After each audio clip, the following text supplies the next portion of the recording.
Hello, everyone, and welcome back to the Adcast, a podcast for the study of modern visual culture. I'm your resident Lolita angel, Renu. And I'm your Kusobichi angel, Soup. This week, AT stands for Anarchy Tatas, because we'll be talking about Panty Stocking with Garterbelt. But before we get into that, what have we been up to? That is a good question. I have not been up to anything, I think. Yeah, Really? no, that's it. I like really don't I don't have anything to say. I don't have anything to say here. That's all right. I mean, I think like the only thing of note is that we're getting pretty close to the end of the first Ace Attorney game. Yeah. So, We're on the last trial case, whatever. we're in the last case. I hope we can get it done this week. Which is funny because when the episode comes out, it'll be yesterday. I hope we have it finished yesterday. Yes. Because well, I'm not gonna be here the week after that. I have to go do some stuff. So. Oh. Yeah. I will be taking a little break from streaming for a couple weeks so I can go up to Oregon and hang out. Oh, be kawaii. Yeah. So yeah, that's really all I've been up to. I've mostly just been I think it's because I spent the last like week or so in the kind of like I don't want to get out of bed mood. So that's big mood. Yeah. Other than that, like it's just work, right? It's just work. So a boring answer, but that's what I've been up to. It's all right. What have you been I up have to, those Renu? too. I already told you a bit about this, but Right, yeah. yeah, we had an ice storm. It was crazy. And Yeah. the South is not equipped for this kind of thing. No, it absolutely is not. It was very funny where we had this moment of collective realization the day after. We're like, man, Renu didn't show up for anime night. I wonder if she's okay. Like normally she says something if she's not here. It's so weird. It's so weird. And then the next day, Renu's like, guys, I finally got power back. And we're like, oh, that's right, Texas. Oh no. I mean, it was wild because it wasn't even that I had gotten power back. It was because our neighborhood was just a complete dead zone for data because I guess everyone was, using data. And maybe I would assume that because not only people were all using their data, but also because maybe one of the cell towers nearby went down as well. Yeah. We just had no signal. And so it wasn't until we left that day after the first day of the outage that we drove down a couple exits to find like an open store to go buy stuff, food and whatnot. And that was when I finally got signal. Wow. And I was able to contact you guys. Yeah. So, Monday when we normally have anime night, it was completely just, there's no power and the house was cold and everything. And then day 2, there was still no power and the house was getting colder. So we had to go and find like firewood and stuff like that. And fortunately, like one of our neighbors, donated some to us and they were really nice about it. Yeah, so we were able to like maintain the temperature of the house, which I think at its lowest dropped down to 55, which isn't like bad. The cats were still fine and we were still fine, but it was definitely we were under blankets kind of deal. Definitely a little colder than you would want it to be for a human habitation. Yeah, just a little bit.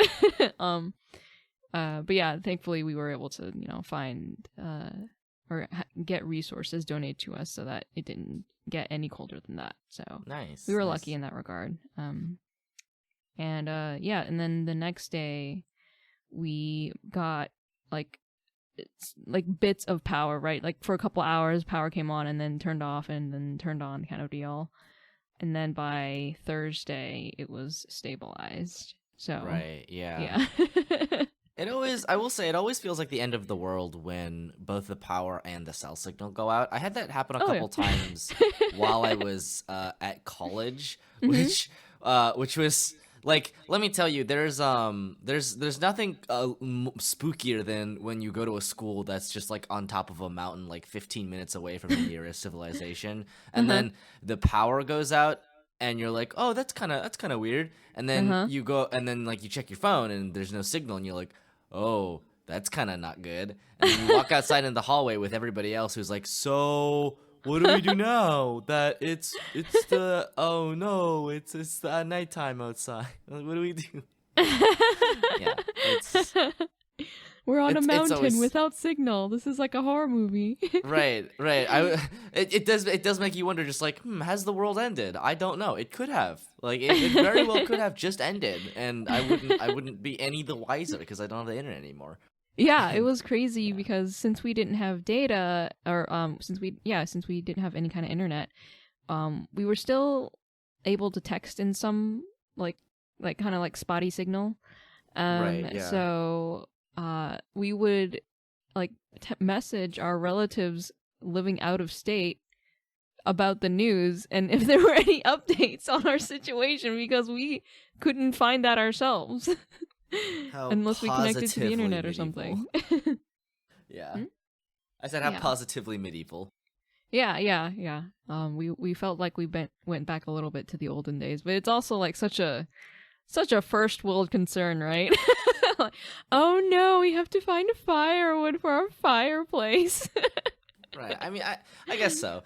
I will say, like, there is something to be said just about like how this kind of thing is going to become more and more common to the point where like places like Texas will have to start preparing for winter storms, like how California every year now has to prepare for fire season. Right. It is one of the unfortunate side effects of the entire planet climate being changed. Yeah, it was so incredible that you know how Texas politics are. Oh my god. Yeah.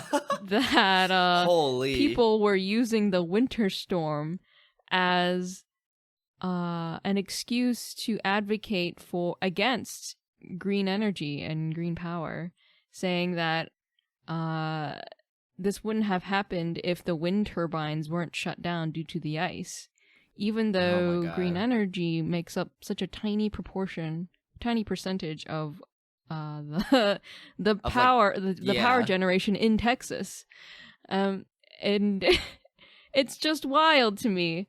And then people with actual common sense were like, no, actually, this happened because you guys don't use enough green energy to support your power grid.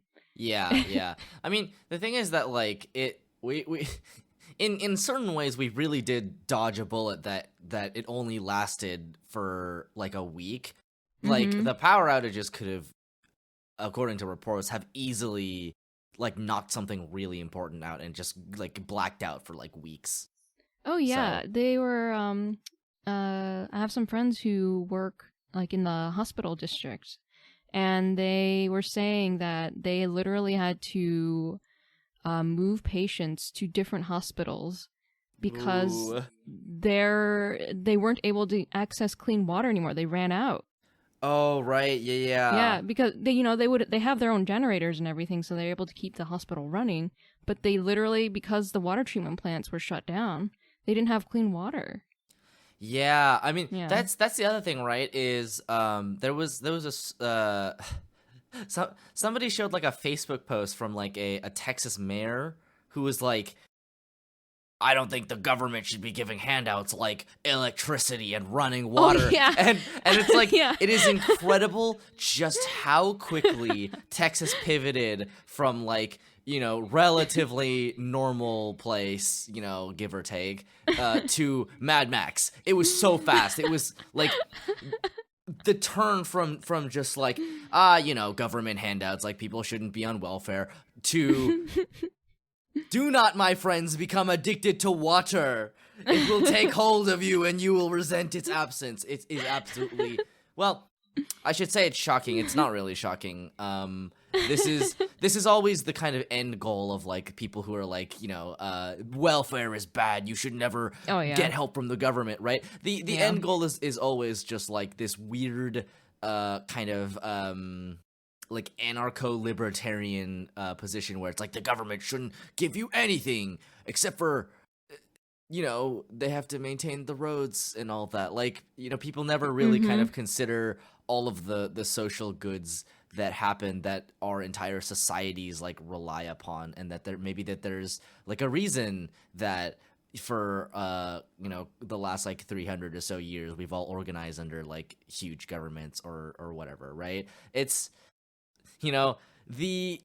it's a sad state to be in. I gotta say, when it's a little depressing when you have to sit there and just explain to people like, no, like people should have water. That's not a handout. Like what are you talking about? Yeah, like, it was very.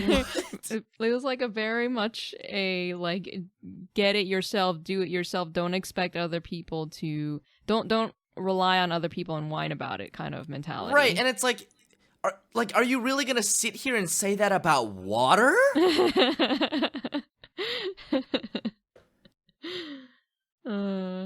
IDK, man. I don't know. It's just, I swear the amount of brain power that goes into like these leaps of logic is just astounding sometimes. Mm-hmm. Yep. It's so much. Well, anyway.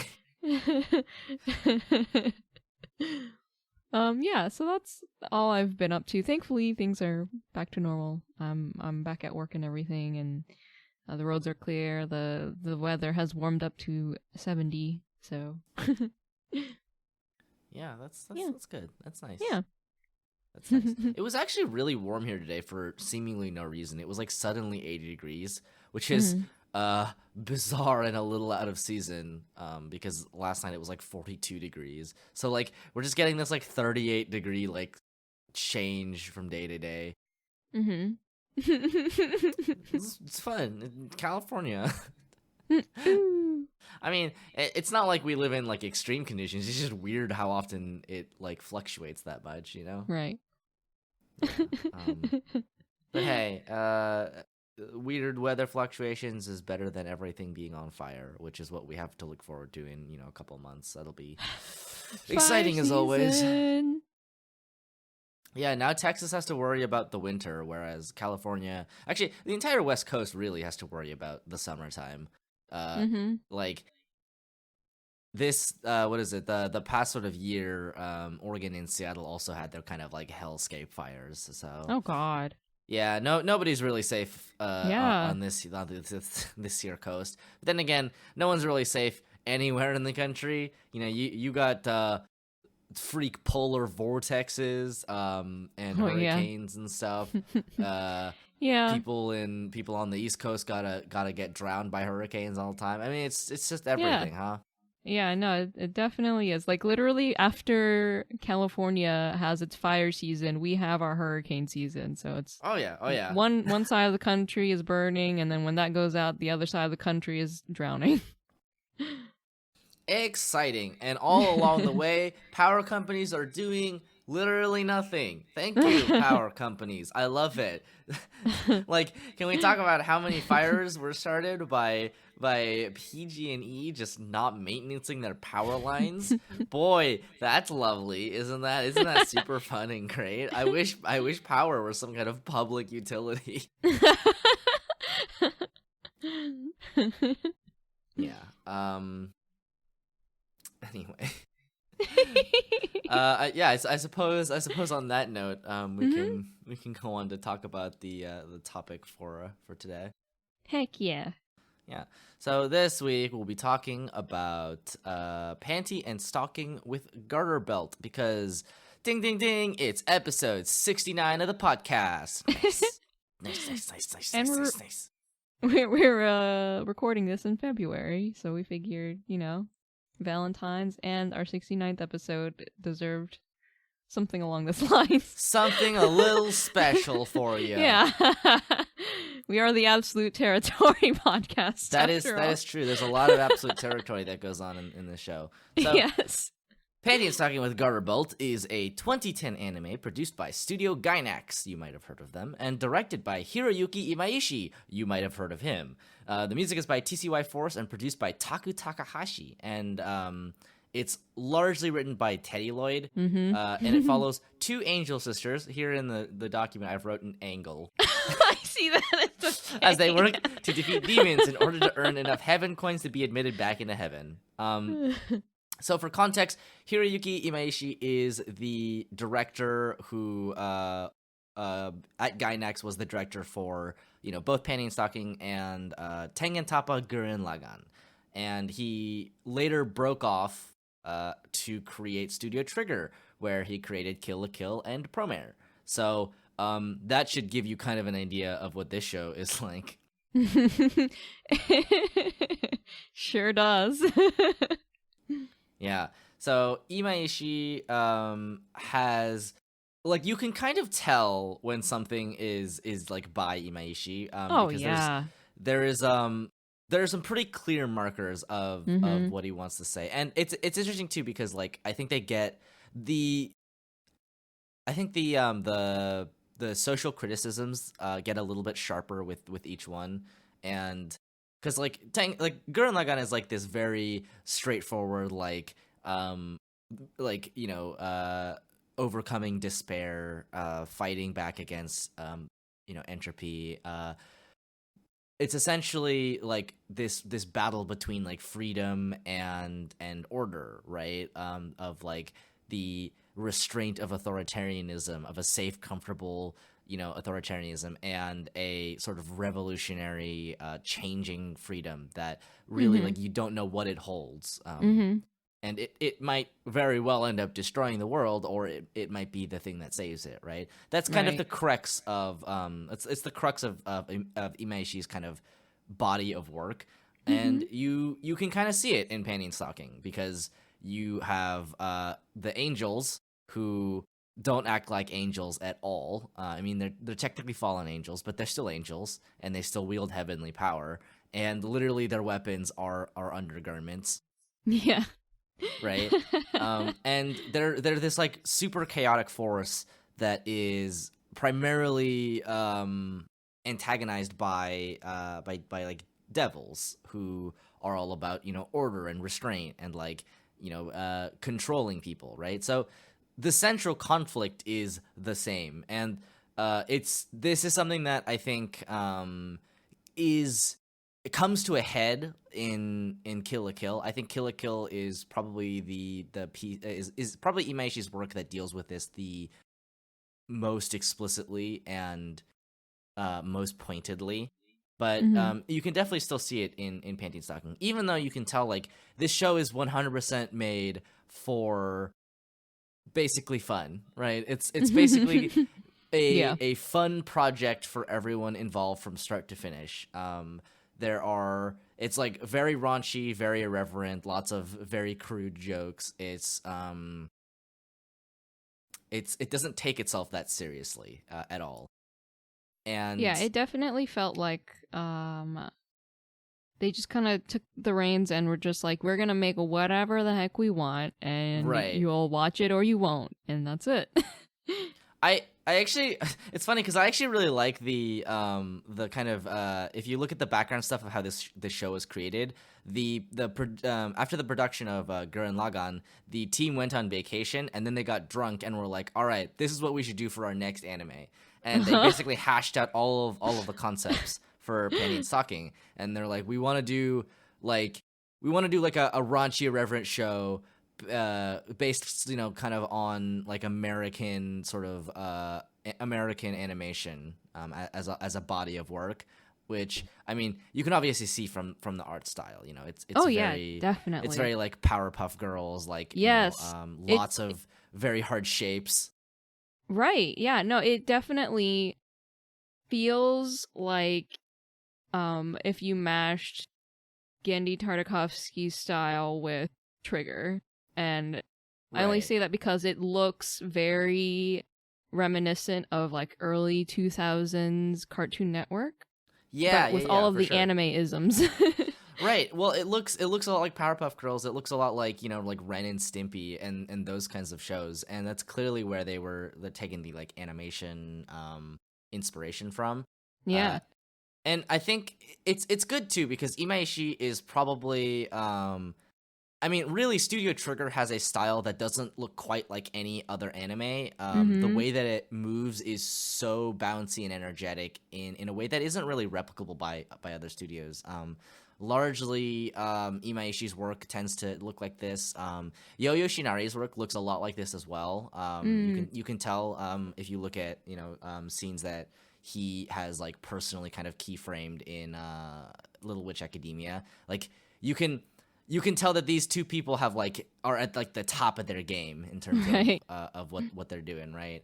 And it's really cool though because a lot of their inspiration does come from Western animation, and seeing that kind of like cross pollination is always like really cool to see. Obviously, like we got stuff like the Teen Titans show, the old one, not the new one, and like obviously Avatar: The Last Airbender, right? Yeah. So we got those kinds of things, and Japan looked at us and we're like, oh, cool, we'll make Panty and Stocking.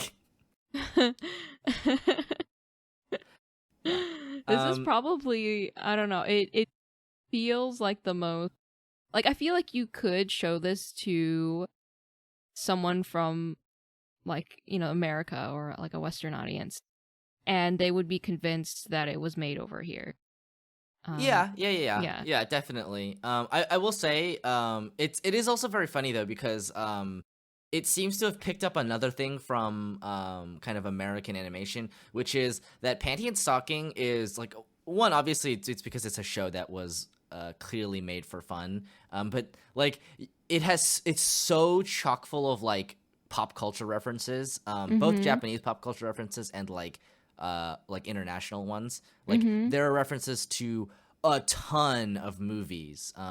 Like Back to the Future. There's some references to like some like avant-garde like French films. There's references to like English bands. English as in like UK, not as in like speaking English, though they do speak English, right? So you can tell that they were just kind of like, yeah, fuck it, let's do whatever we want. And it was very funny though because if you look at the background materials, when they decided to do it, they're like, we want to do something a little cheeky, but if we're gonna do it, we're gonna do it wholeheartedly. We're gonna commit to it. Yeah, but they leaned into it super hard. But it's so funny because they sound so humble when they do it. It's like, we'll give it our best go. We will commit to it wholeheartedly and we will do our best. And then this show comes out and you're like, oh, okay, all right, I see. Oh, yeah.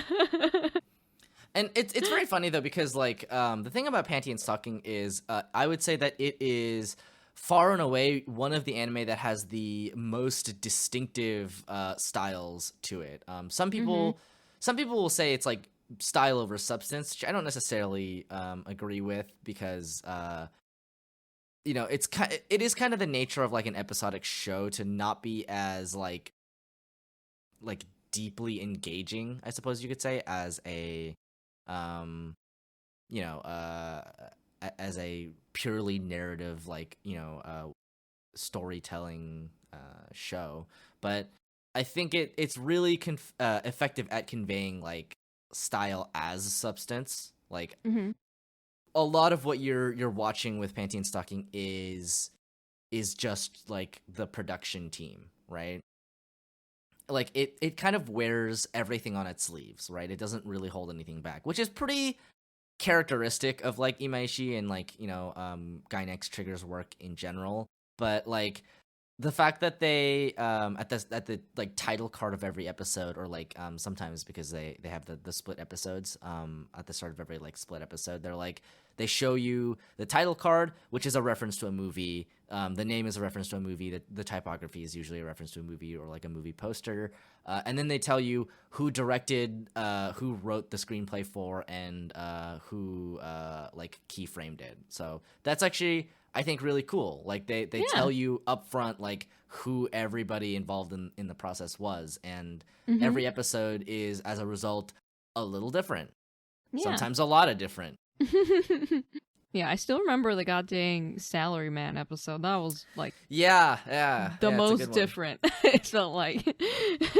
Yeah. If you do any reading about the subject, because people think it's like it looks kind of like Satoshi Kon's work, which I to a certain extent I would definitely agree. If you look at what they kind of said about that episode in particular, though, I think they a certain director who directed it was somebody who like had directed a previous anime in like the 90s or something that was very kind of like cutting edge, like avant-garde, that people felt kind of mixed feelings about, as with anything that is kind of like not immediately approachable, right? And I think they were just being a little bit cheeky with it, because specifically they received a lot of backlash for one of the episodes of Gurren Lagann, because it was directed by somebody else, like the art director was somebody else, and as a result it looks slightly worse than some of the other episodes, and I guess they were trying to get that reaction, but on purpose. Oh. is what I've read, at any rate. That's what a quick Wikipedia crawl tells me. I see. Yeah. I mean, I will say, like, it's... Panty Stocking is like a treat for the eyes and the ears. Yeah. And while it might not have, like, a lot to say, necessarily, I do think that there... If you look, you can see the bones of what eventually became Kill la Kill. Yeah, for sure. And there is an entire discussion to be had about Kill la Kill specifically as both representative of Imaishi's work, but also as a really, really effective metaphor for like authoritarianism versus freedom, right? And I'm not gonna dwell on this too long. There is a video by Michael Saba that covers this quite extensively in a way that is better than I could put together. But essentially, like, Kill la Kill, and this I didn't realize, because it's been a really long time since I've watched it. Probably when it came out, and it came out in like 2013, so that was like 8 years ago, right?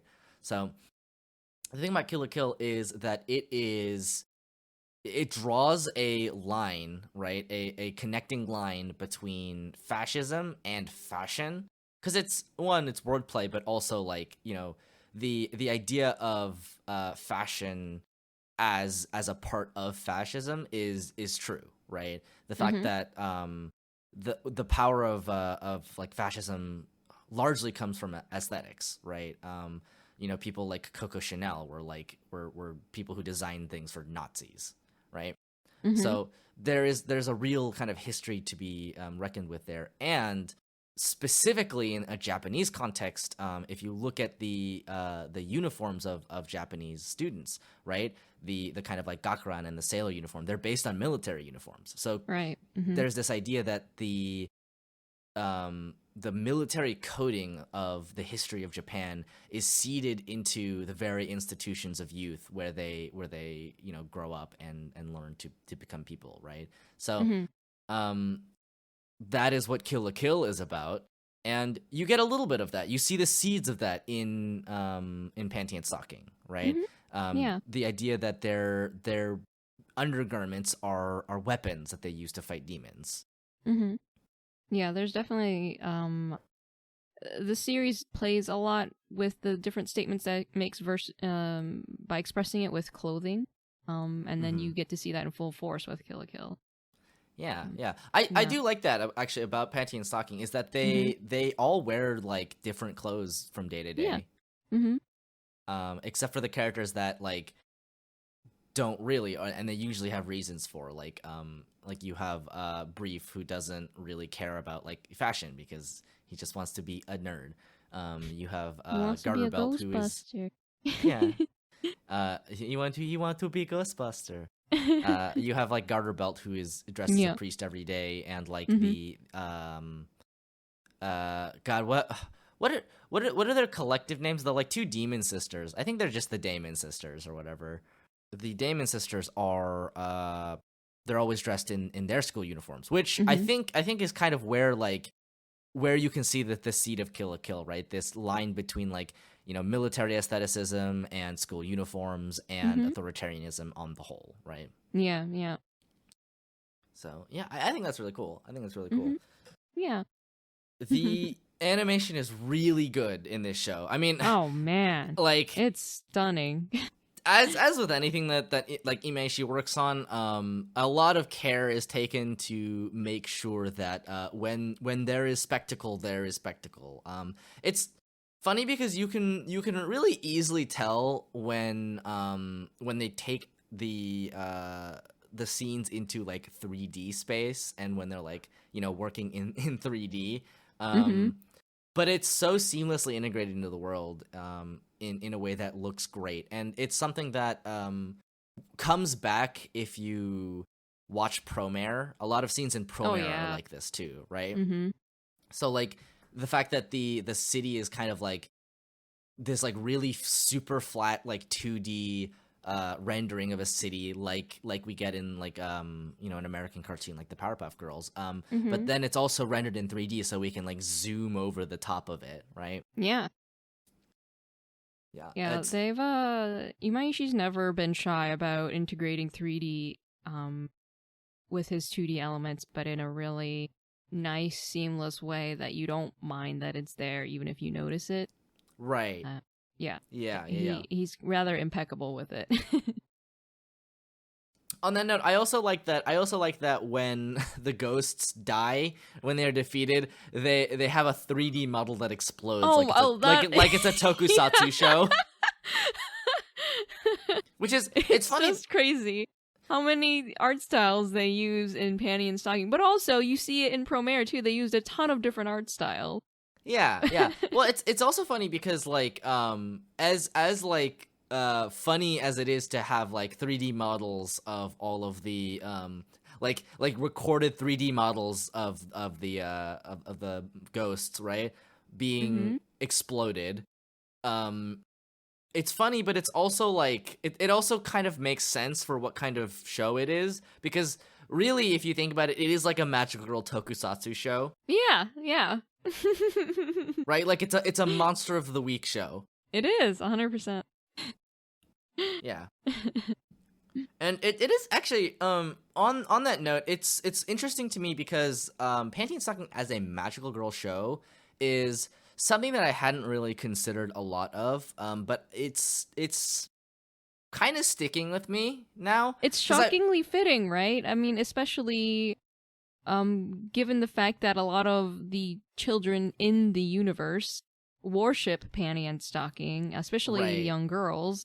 Like, maybe some of the dads aren't happy that their girls are dressing up like Panty or whatever, but it's it makes sense that like they're the superheroes within that universe, that they could maybe be considered like magical girls. Right. Well, they're angels. it's funny because like the like you can see what the like effect of Panty and Stocking on other people is like. Like you can see the way that people who are in the spotlight are like have an effect upon other people, right? Like the idea that magical girls are for impressionable young girls is very fitting for the genre, because generally speaking, the genre has historically been about has been a way for to make like young women conform to societal standards, right? Right. That's it's just one of those things that you kind of come across when you read about like the context of magical girls as a genre in Japan.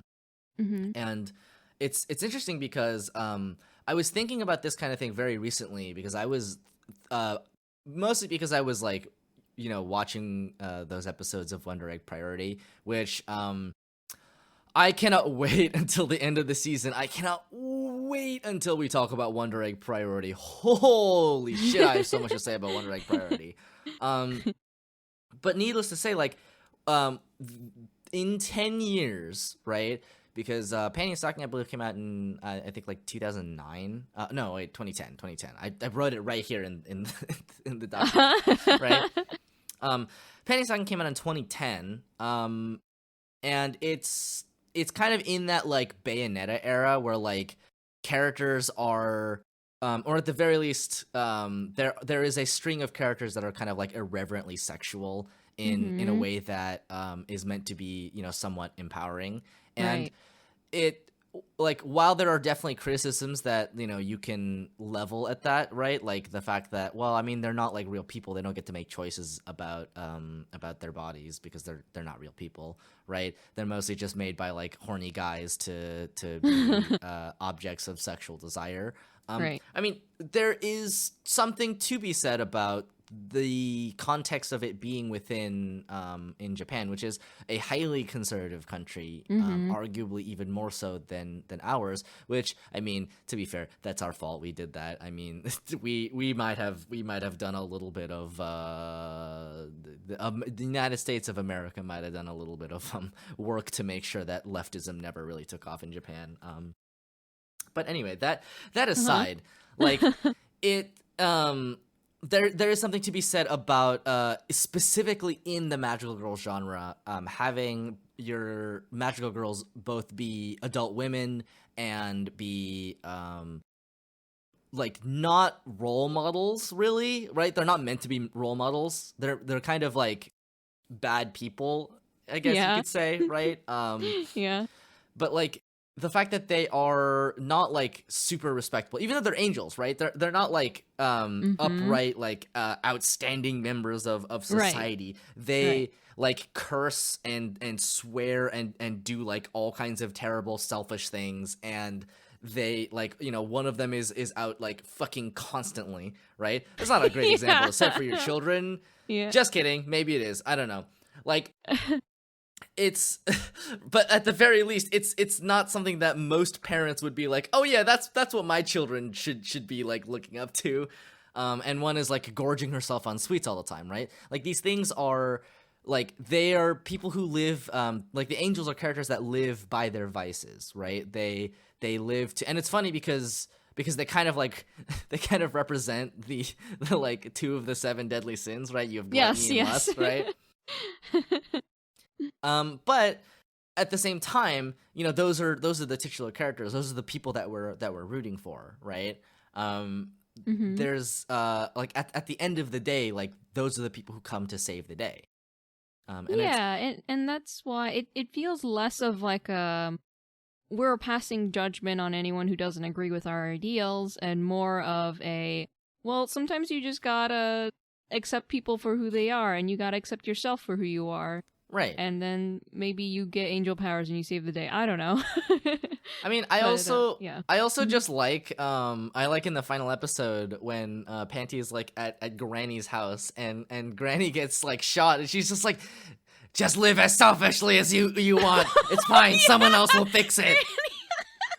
And it's kind of like, it's a very funny joke because all the while in the background, like Sam is like a zombie, his brains are falling out and he's shooting progressively larger amounts of bullets.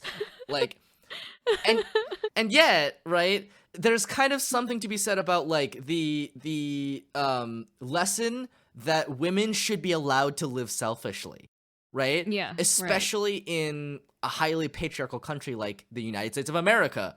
Or Japan, right? The idea that a woman can live selfishly for herself and her desires instead of like, you know, for the whims or benefit of like the men around her. Like that's actually not maybe the worst lesson to give somebody, actually. Right. And I also like that like the show cracks a lot of jokes about, you know, how sexual Panty is, but at the same time, it doesn't pass judgment on her ever, really, right? It's never just like, oh, you shouldn't go around like sleeping with a bunch of people. Like characters will like make jokes about it, or Brief will be like, well, you should only love one person. That's just how it works, right? But at the end of the day, like Panty literally loses her ability to be an angel once she regains her virginity, right? There's something about the fact that like when she has those like constraints put upon her, which is and like this is the thing about virginity, right? Virginity is like a social construct. We made it up. We invented it, right? And so it's kind of interesting because there's like this maybe you can read into this that like there is something to be said about like this man-made construct constricting the divine power of an angel. Like I don't think that's too much of a stretch to like talk about, right? Mm-hmm. And like just kind of all around, like it lets its characters breathe. It lets them do whatever they want, and you know, despite the fact that they get into a lot of trouble and they do a lot of things that trouble other people, like they're still the main characters and they're still the people that you're supposed to be rooting for, and you know, by the end you still are. Yeah, I mean, the show lets them cause a lot of trouble, but it also lets them pay the price for a lot of trouble that they make, or lets them, you know, clean up their mess in whatever way they choose to, or they leave the mess and then the world carries on. Yeah, and it's not like the Panty Stocking is not a show where characters like learn lessons and grow as people. Really, it's like it's a fun, raucous like ride through like just an absolute roller coaster of whatever the hell is happening at any given moment, which is pretty fun. And the animation reflects this, right? It goes a lot of different places, and when it wants to be, it's like super cool and energetic. You have these like transformation sequences, and all around everything is, I mean, it's just kind of a lot of fun, right? Yeah. And there's something to be said about that amount of just kind of irreverent fun that you can have watching something. It's for sure. Yeah. I will say that some of the this is interesting actually. So I did want to give a special shout out to the dub of Panty Stocking, because it is probably the best anime dub, like the best English anime dub ever, probably. I would argue that it might even rival or be better than the original Japanese dub. I watched the Japanese dub this time around. I usually flip-flop on which one I want to watch, so I watched an episode or two of both, and then decided, well, I'm gonna listen to the Japanese version because that's, you know, the way that they created it. But I mean, this is a show that's really kind of meant to be translated and dubbed. And they did such a good job casting and like directing the voice actors, because like they have such a good time with it, and it really fits, right? Because it's meant to be like crass and not very elegant, and you know, they're swearing all the time. They talk like people who you should never let around your children. Yeah. So I mean, they swear in English in the Japanese dub. Yeah, absolutely. It is a joy in English, just as long as you're not listening to it with anybody around you. Actually, you shouldn't do that in either dub, because it's a lot of sounds that will make people question what you're doing.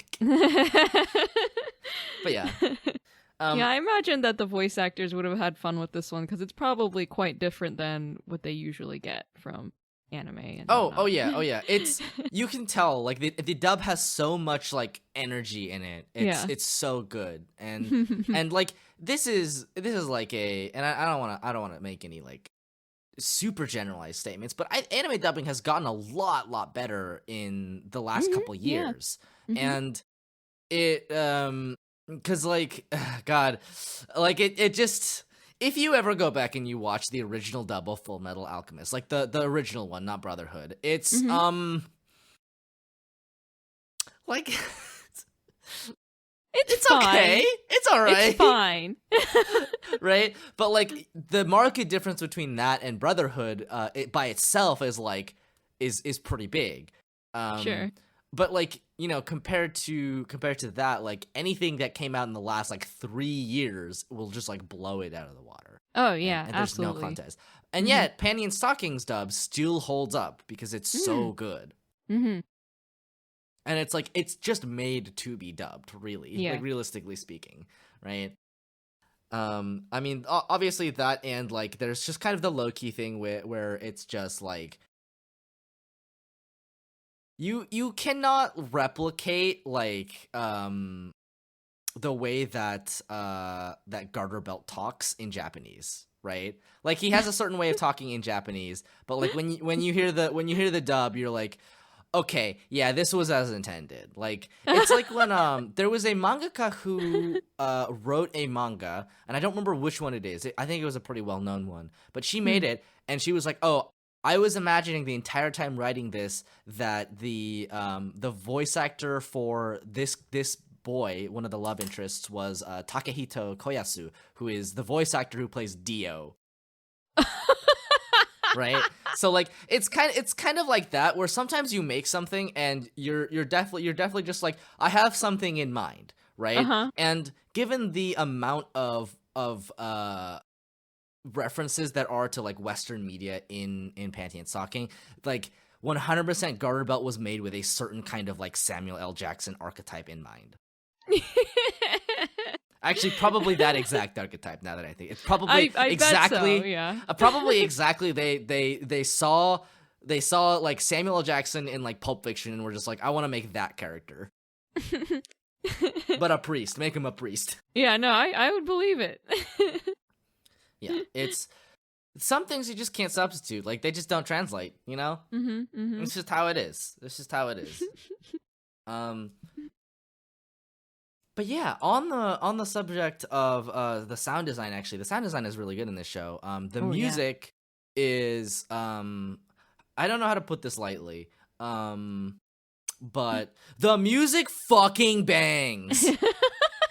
I am not kidding when I say that Panty and Stocking with Garterbelt has one of the best, if not the best, anime soundtrack of all time. It's not even close. Like, there are shows with really great scores. There are shows with like really great music, but there's nothing that sounds like Panty and Stocking. Because it's kind of shocking, because you would look at the style of Panty and Stocking and you would look and you'd see the content, read what it's about, and I feel like I would have a hard time trying to imagine what type of music would go perfectly with this animation. And yet what I got while listening to the soundtrack and watching the animation was even better than I could have possibly imagined. It's so fun to listen to, and it works so perfectly with the animation. Yeah.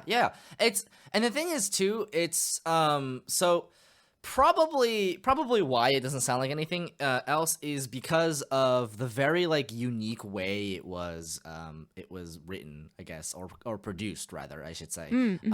So it is by so it's produced by Taku Takahashi, who is one of the members of M-Flow, which is where the singer Lisa came from. You might know her. She's super famous now. She's the person who did the first opening for Demon Slayer, amongst a lot of other openings for a super big budget anime, right? So basically he has so Taku Takahashi has like 2 record labels, and one of them is like one of them I think is called like TCY Force, which is who produced this, right? And the musicians who worked on the soundtrack for Panty and Stocking are dance artists and musicians that Takahashi found through MySpace Music. The layers run deep. Which is fucking awesome, by the way. That's so great. But it's like it legitimately doesn't sound like anything else, right? Because like these are ostensibly like indie musicians. Right. They just happen to be working in a style that we wouldn't traditionally associate with indie in the West. We kind of associate indie music with like soft sad boy coffee vibes, right? whereas in Japan, a lot of like indie music is like hip hop and stuff, right? It's like rap. It's like the SoundCloud rapper is like a bigger thing in Japan. They just like rap on the street corner or whatever. But like, yeah, and the music has a certain energy to it that doesn't immediately sound like what you would expect, but is perfect. It fits perfectly, right? Yeah. It's like how there are certain songs that don't fit like in the context of like the time period of a piece, but are absolutely perfect for that piece, right? Like this kind of anachronistic music storytelling, right? Sure. Funnily enough, the show Bridgerton does this by yeah, it does. By taking have you watched Bridgerton? I know people who have watched it and they talk to me about it extensively, and okay, all right. I heard what they did with the soundtrack, with the modern or like orchestral remixes of covers of modern day songs of like pop music in a period drama. It's very funny. It's very funny. But like, you know, that kind of thing where sometimes a song is just perfect even though it wouldn't make any sense whatsoever. It just fits. And this soundtrack, I swear to God, goes so hard. It's all like really great.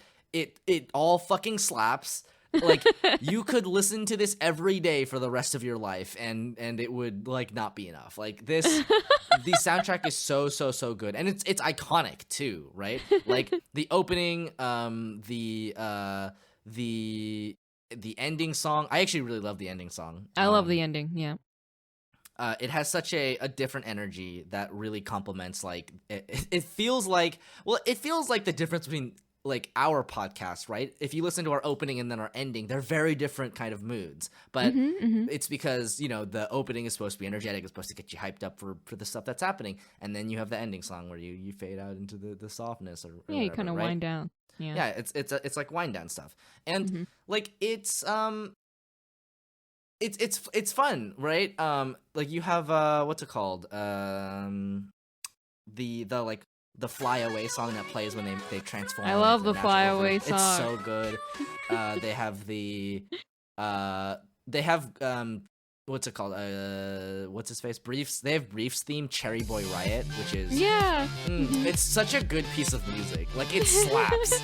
I wish I could go about all of my entire day just listening and like having that play in the background. Like I just want to feel like that all the time. Teddy boy. Yeah. So the music is largely written by Teddy Lloyd, who, if you've heard that name before, he's a big music guy now. But like, he did the Me Me Me song, right? And that's very indicative of like his style of music. It fucking slaps. God, so good. It's so good. Like.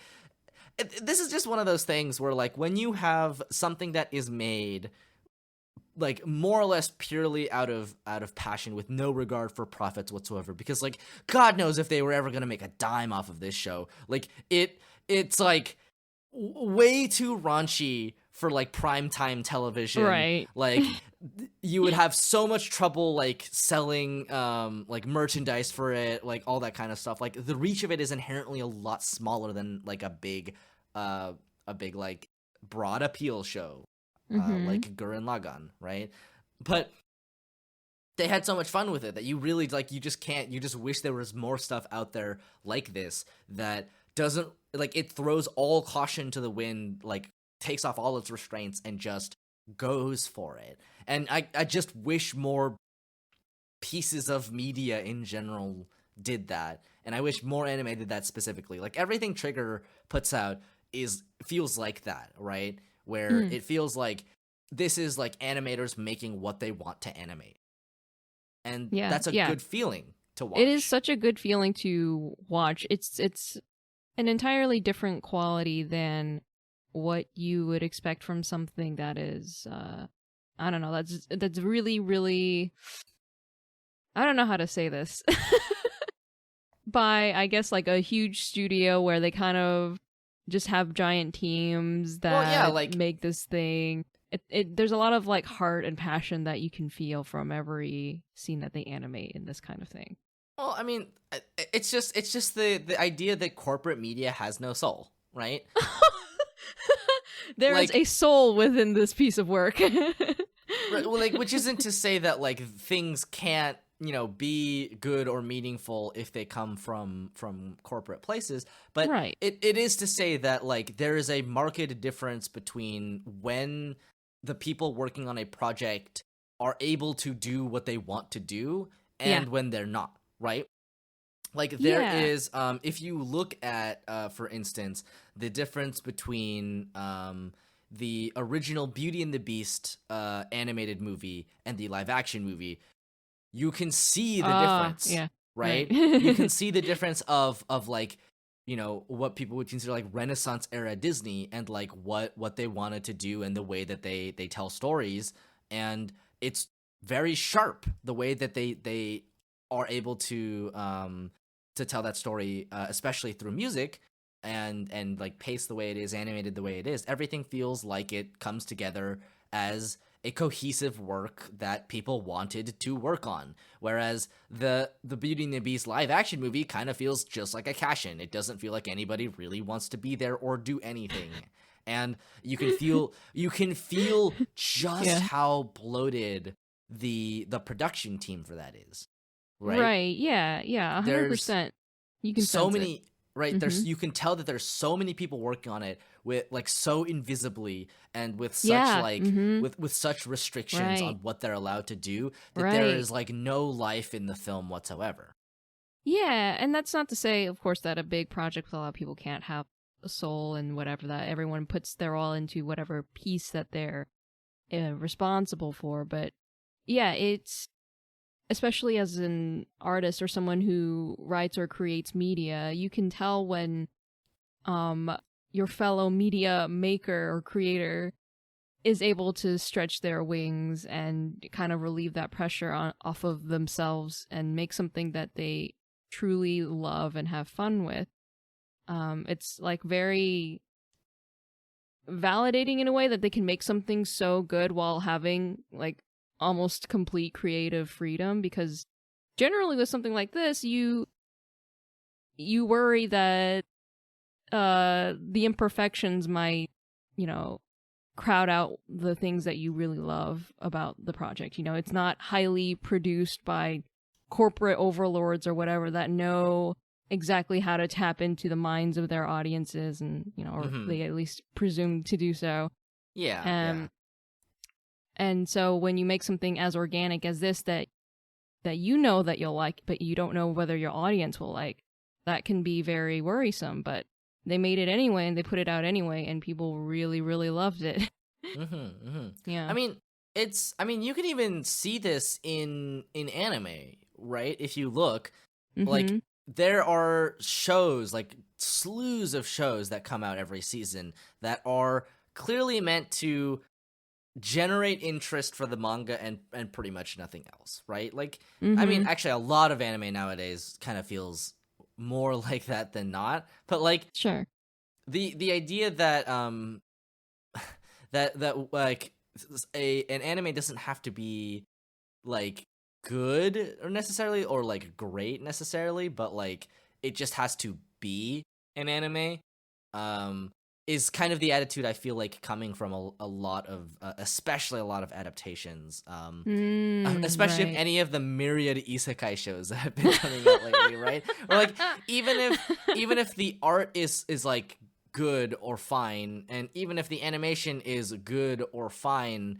there is like, it just feels so indistinct. I mean, like, not in small part because obviously the plot lines can get a very indistinct and like kind of blend together, but also just because like the people working on them are probably like super crunched animators who are outsourced and don't make enough to like eat food. So like, I don't really blame people for not like putting passion into their work, especially when at the end of the day it's 100% this is like a a management thing, right? Right.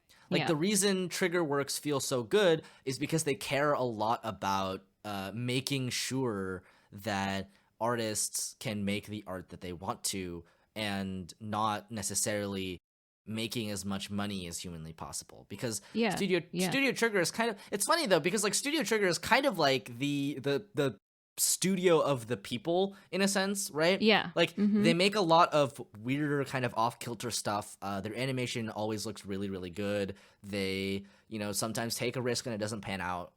They make a lot of stuff that is just kind of at its core very fun and irreverent, right? And if you look at the way that Studio Trigger is like monetized, that explains a lot about it, right? Where their first kind of piece was Little Witch Academia, and they essentially kickstarted and like a second movie, Right. Yeah. and ever since, Studio Trigger has been in like at least in small part funded by anime consumers directly, right? They have a Patreon. You can sign up for their Patreon, right? Yeah. Right. They have been one of the studios that not only embraces different types of creativity the most openly, but also it feels like they have like a real read on their audience, and they're a lot more open about their process than a lot of other studios are. Like they live stream on Twitch. Yeah, they stream on Twitch. Like the art director for Brave New Animal was somebody who is not natively Japanese, right? Right. And I don't even know if she lives in Japan. I don't think so. Right? I think she lives in California, if I'm not mistaken. I think she's from California. And like it's really cool when a studio is willing to take those kinds of risks. Like Panty Stocking, as kind of raunchy and like potentially problematic and like irreverent as it is, like it is a risk to make a show like that. Right? Oh yeah. Especially for a Japanese audience, a largely Japanese audience, right? You don't know how it's going to be received. You don't even know if you're going to be able to air it on television, really. Yeah. Yep. So like it is a risk, right? It's an artistic risk that they took, and it pans out in some ways and maybe doesn't pan out in other ways. But you can see all of the pieces of like, the history of like Imaishi's work and the kind of progression onwards from there in Panty Stocking. Like you can see where Imaishi grows as a director and as a storyteller, and it's really cool. Yep. I do appreciate them for taking risks and just seeing how it pans out and whether it's positive or negative. And it's hard to fault a studio for that when they're doing it obviously out of good intentions and just trying to have fun with the work, or celebrate the story in the best way that they feel is appropriate. Like we've talked about Endless Eights being, a huge risk, but we respect them for committing to it, right? Yeah. Different studio, obviously, but yeah, like, I will respect the studio for trying. I would say. Yeah. Given the sort of history of it being aired in like or created in weird orders, and then aired in other orders afterwards. So yeah, it's but I gotta say, like, when you have a show that is like when you have shows nowadays that are like so well produced and polished, but don't really feel like they have anyone making any decisions about anything. You kind of miss the days. Like it was kind of fun when Haruhi was like, 8 weeks of the same episode. How about you? Right? Which isn't to say that there aren't studios like doing that nowadays. Like God knows that the Promised Neverland is in a lot of hot water right now with anime fans for evidently like deviating quite significantly from the manga. But like, it's just one of those things. Like when you make something, even if it is a derivative work, when it's an adaptation of something, like you in my opinion, you should be willing to take artistic risks in order to create something that is, you know, its own thing, right? It's not just like a male anglerfish fused to the body of like a female one, right? Wait, do you not know about this? Didn't you learn about this when we watched that episode of Heaven's Design Team? The male anglerfish like bites onto the female anglerfish and then melts its own mouth and becomes an organ. Oh yeah, that's right. Yeah, it doesn't even continue to exist as a separate being. It just becomes a sack of testicles for the female to use whenever she wishes. I purged that from my memory, and now you brought it back. It's a fun fact. There's a great Zay Frank video about it. It is not fun. That's great. I don't know what you mean. It's the funnest of facts. Listen, plenty of animals died during intercourse. No. It's just more convenient that way. All right.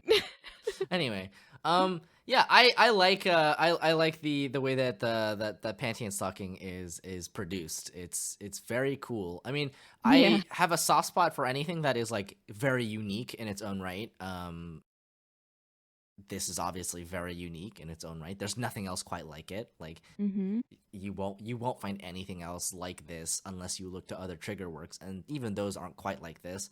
But like, you know, it's just very fun. I will say, Panty Stocking also does it pulls a very cool trick that I've talked about before, where when you have such a raucous and chaotic show that doesn't really care about anything, the moments that it kind of it slows down and zooms in on something are moments that actually hit surprisingly well, right?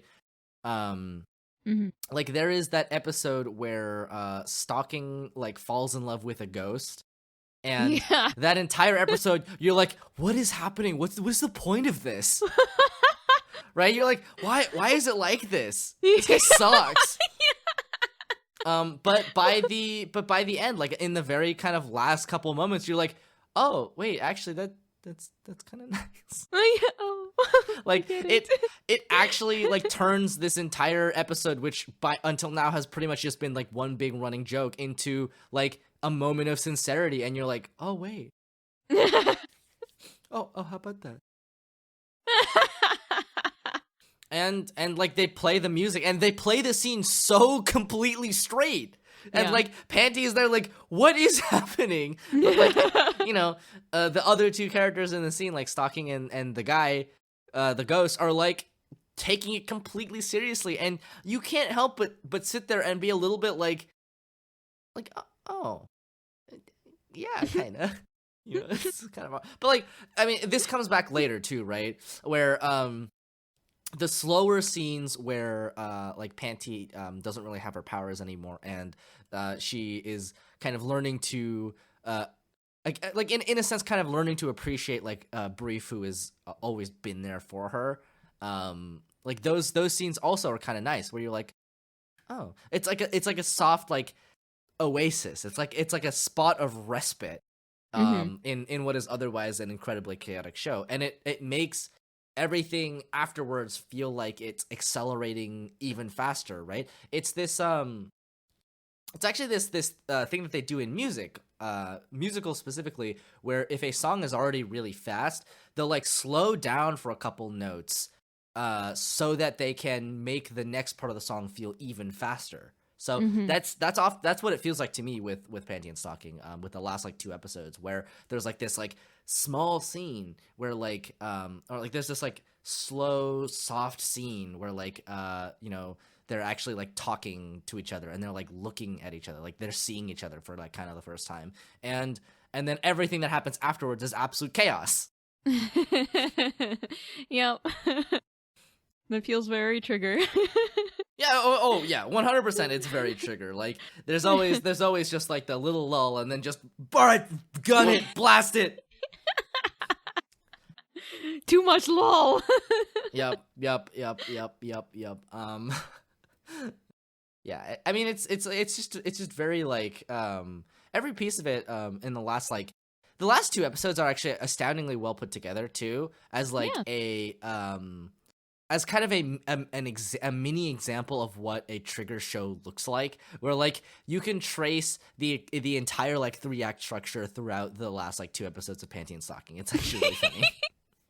The trigger act structure. Right, exactly. And like it's funny because like it's not a lot of time, right? It's the 2 episodes to tell essentially the entire story of Panty and Stocking. Right? The entire like main plot line of Panty and Stocking they just tell in 2 episodes. But at the same time, they spent 11 other episodes building up to it by building attachment to these characters. And and as a result, it allows that last like set of episodes to work. It allows them to land. It's kind of a great example of like a way that you can turn a comedy into like a drama. And obviously like it's not going to look exactly like that. Nothing can look exactly like this. Like, this is bonkers. But, like, it's pretty good, like, general structure advice, right? If you spend some time building someone's attachment to characters. And it's pretty easy for these characters, too, because they're also distinctive, right? Like, they're very distinctive. They have, like, they're, like, 3 character traits they're like 3 really big character traits walking around in like a trench coat at all times, right? Like each character is, right? It's like you can tell immediately what the characters are there for, what they're like, you know, what they want. And that's kind of enough, right? The biggest problem with a lot of series is that they don't effectively build their characters. You kind of like this is the main character syndrome, right? Like anime main character syndrome, where like your character is literally nothing, right? He's a mannequin upon which young boys may project themselves on because they like titties, right? So like the problem there is then it's very difficult to feel any sort of attachment to that character as a character. You're only ever getting like secondhand attachment to the other characters through your projection. And oftentimes if you kind of fail the first step of building your main character, you can have a hard time with the other characters. And that's how I feel a lot, where like if I don't like if I cannot get invested in something, it is because I just cannot stand the characters, because they're either nothing or they're like terrible, like actively bad, right? And both are not ideal, right? You ideally would like people to like your characters, or at least be like pleasantly disgusted. You know what I mean? Like if you're gonna build a like an anti-hero type character, or like somebody who you're not supposed to root for, really, like you want them to be pleasantly disgusting. in my opinion. Yeah, you don't want them to completely turn you away, because you know, then what's the point?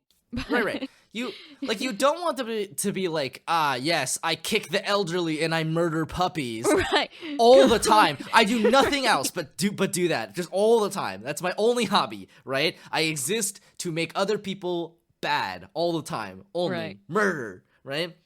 That's like nothing. That doesn't give me anything. I just like I don't care.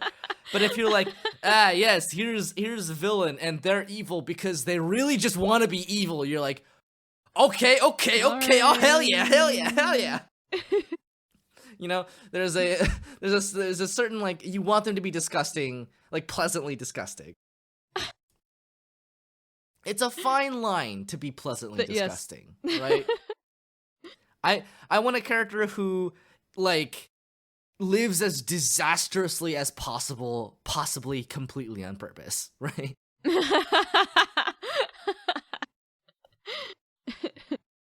Yeah, like sure. Even if a character is like a bad person, like, you know, you don't want them to be like completely 100% unsympathetic. Or I guess it's a little like I mean that, yeah, it's a little hard to describe, because like you just don't want someone to be like 100% morally reprehensible. You want somebody to be like bad and like offensive, but in ways that are not enough to like 100% turn you off. Right. Speaking of, it's funny because I was talking about the era of the anime earlier. Like 2010 was kind of a weird time for like 2010, 2011. A lot of really good anime came out. In fact, a lot of people would cite like 2011 as like probably the like one big year of anime in the kind of like first 12 or so years of the 20th century, I guess, or the 21st century, I think. But like 2011 is when a lot of really big shows came out, and 2010 was okay. 2010 was an interesting year. I will say that the dub is really good for Panty Stocking, but reading through the subtitles, especially on the version that I watched on Funimation, some of them are pretty rough. Some of the subtitles are pretty rough. There's some content. There is some content that I really wish they hadn't translated a certain way. There are more slurs than I would have liked.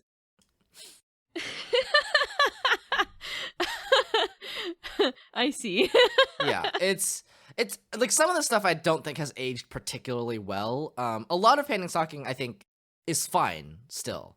Right, some of it hasn't aged particularly well. Like there's some kind of there's some like Catholic priesty kind of like jokes about like Garterbelt being that's like kind exactly of a what I was thinking. sexual, I was like, the like only a sexual part... deviant sexual predator, Right. which is like kind of uncomfortable. Right. Like just kind of how invested he is in like younger men is like it's a little uncomfortable, especially given that he's like the one like black character in the show. You're like, right. I really wish you hadn't done that one. There's a lot of ways that they translate certain words that in 2010 were technically perfectly acceptable. I'm not gonna excuse it, right?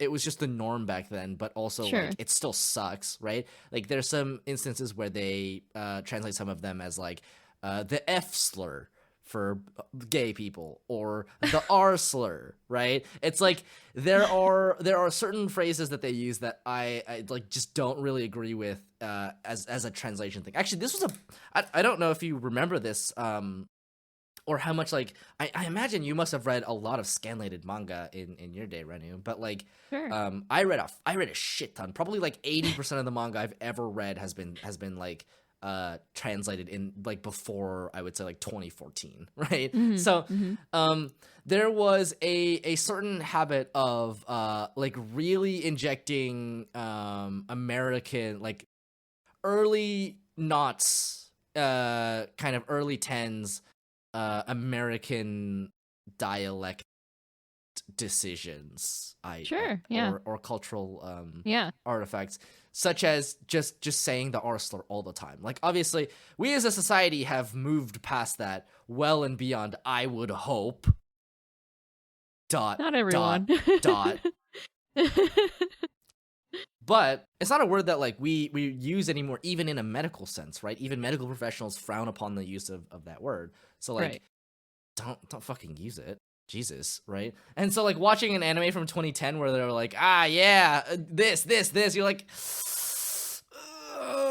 painful, right? It's kind of like watching it's like looking back at your younger, edgier self who like didn't know anything about anything and was like, oh, I hate everyone equally. Like all of humanity is sucks equally. Like I don't care about racism or whatever, right? Like that kind of stuff, right? Like it's like just calm down, right? A lot of translations in like from like 2000 to like 2013, I would say probably largely featured heavy use of the R slur. Anytime anybody was like aho or whatever, right? Yeah, the way that they exacerbate it sometimes, like it's like from the Japanese word, chill, like right, yeah, exactly. Like they'll make it into a full on like cussing session, even though when you're listening to the Japanese words, it's like, well, they're not saying that much, you know.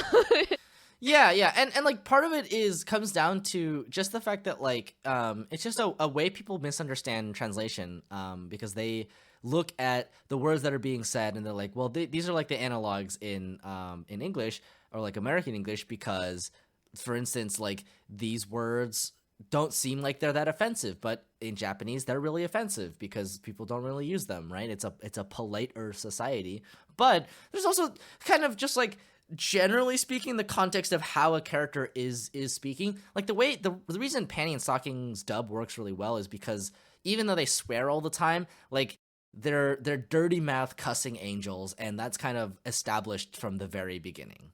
Right. And so the translation works there, but like it really takes you out of it when you're reading like a manga and somebody says like fuck more than once in like a volume, right? Yeah. You're like, I'd say so. Like when you read like, oh motherfucker, you fucking fuck, you're like, oh, this was definitely translated by somebody with some ideas. Yeah, I mean I see it nowadays too with like scanlations haven't changed like all that much in terms of that level of interpretation. Like I think they've gotten markedly better, but I still see it crop up every now and then. Yeah. Yeah, and I think that's just gonna happen, and the whole like the usage of slurs and whatnot is just gonna happen when you look at older media too. You know, it like yeah, like they're not gonna retranslate and like re-subtitle correct, a piece from 2010. I get that, right? Yeah.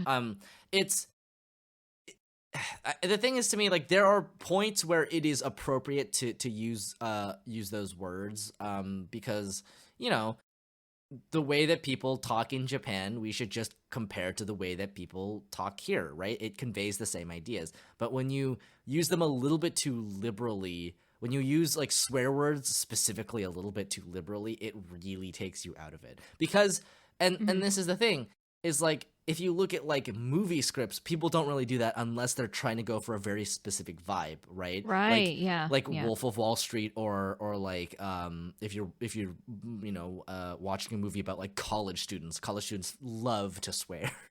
Sure.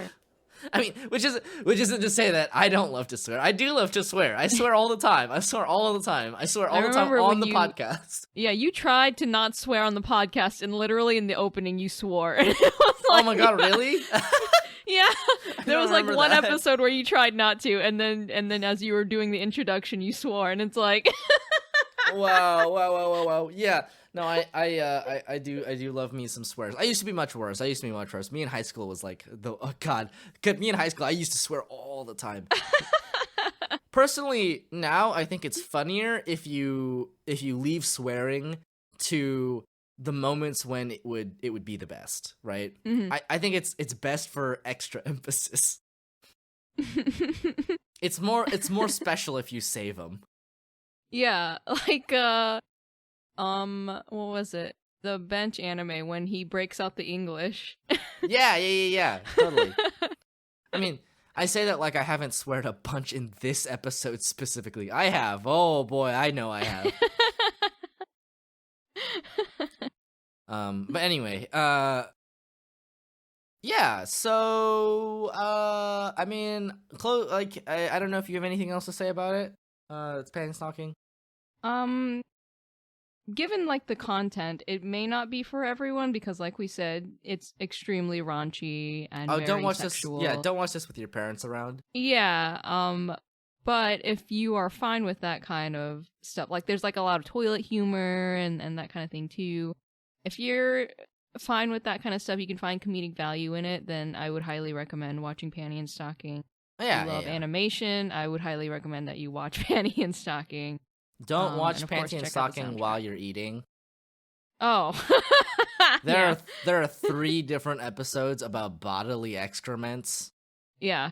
And more about toilets.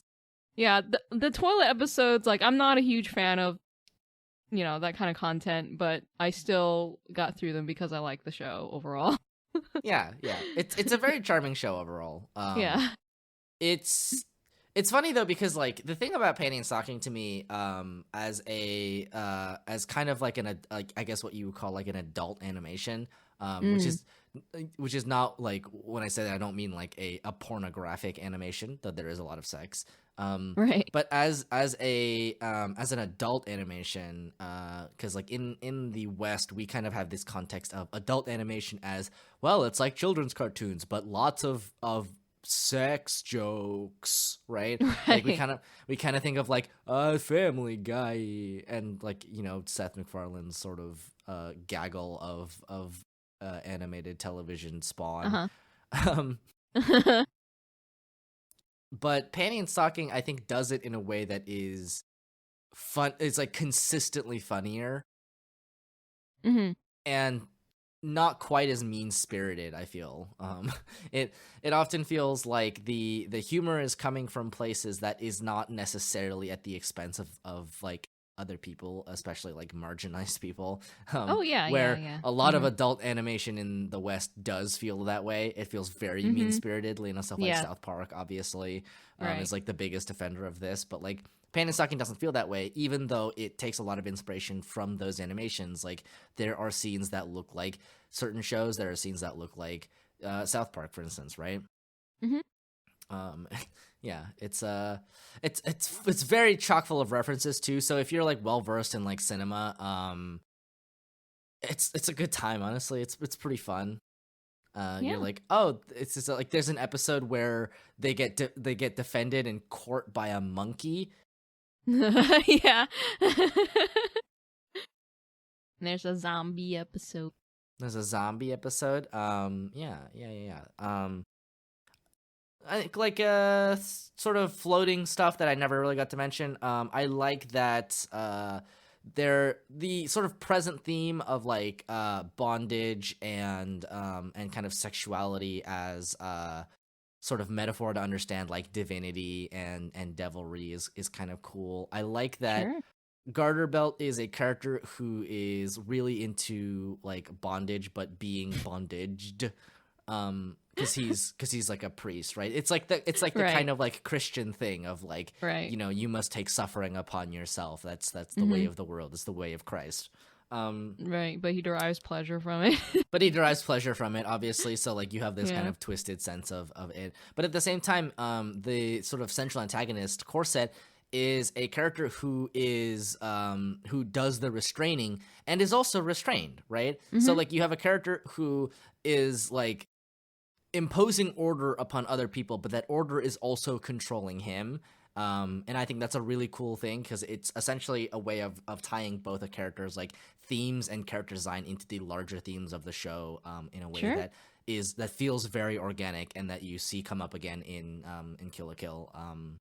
In Kill la Kill specifically, right? So all of that, very cool. I like that a lot. I like that. As with anything, if somebody tells you that something is like style over substance, you really have to like double take to make sure that's the truth. Because in the case of a lot of anime and Gainax / Trigger work specifically, the style is the substance. Like you really have to pay attention to the like visual details you're getting to like kind of understand. But like yeah, I think that's it. I think that's all I have to say. Yeah, I would wrap it up there, I guess. Okay, cool. So who are you? Where can we find you on the internet?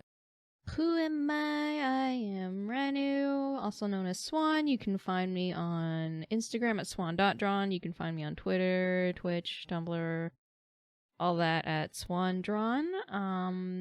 I'm still doing commission work and art and stuff. Stream every Friday night. So if you want to come over, we can hang out, we can chit chat as I like get distracted with conversations in chat and fail to draw. Yeah, that's me. What about you? You can find me all the places at Literal Soup. I have been streaming, obviously. It's Neat. mostly what I do on the internet nowadays. I have been going through I finished Dark Souls 3, but there's DLC left, so we're gonna do the DLC for Dark Souls 3. We did one of them. We did the Ashes of Ariandel DLC, and we are now on the Ringed City DLC. And once I finish that, I'm gonna take a couple weeks off of streaming, and then come back with Yakuza Kiwami 2. Every Saturday at 8 p.m. PST, you can see Renu and I playing Ace Attorney. We are almost done with the first game, which is very exciting. I really hope we can finish it before I leave. So that we're not stuck in a situation where like I just have to spend a couple of weeks and then like come back and like we don't remember any facts about the case. Oh god, it's gonna be a nightmare. Oh god, that would be horrible. That would be a nightmare, right? I'm basically gone for the month of March, so it's gonna be interesting, both for this and the podcast and all the work that I have to do. But yeah, that's it. That's where you can find me at. That's what I do. I have a Discord for my stream actually. So if you want to, come hang out and chat, it mostly just houses the emotes, which I've uploaded duplicates of so that you can use them even if you're not a subscriber. I will put a link to the Discord in the thing of the podcast thing, the description. I'll put it in the link dump. And yeah. So if I have any kind of pressing announcements to make about streams, I will put them there, because I realized there was no real place for me to do so because my Twitter is so full of shit posting that like. There's just nothing. There's no room. It would get lost immediately. So like I had to do something. So I made a little I made a server for it, which is where you can go to find out stuff about that. Anyway, that's where you can find me. Woo. That's what I'm doing, other than existing, and I guess playing Apex Legends. Apex Legends is very fun. The new season has been really, really fun. Nice. Yep. Okay. Well, in that case, how about we wrap up here? Yeah. So, our opening is by Scott 2 Network, and our ending is by Takuma Okada. And the patrons we are thanking this week are Evan Williams, Magpie Mirror Test, Cherubel, Shondao, Frostfall, Claire West, Undead Uncanny, and Dylan Boats. Thank you so much for your support. Yay! We couldn't make the podcast without you. Thank you. Thank you. Ariga thank you. Thank you very much, you. Ariga thank you. Ariga thank you very much. Okay, well, we will see you next time. Next time.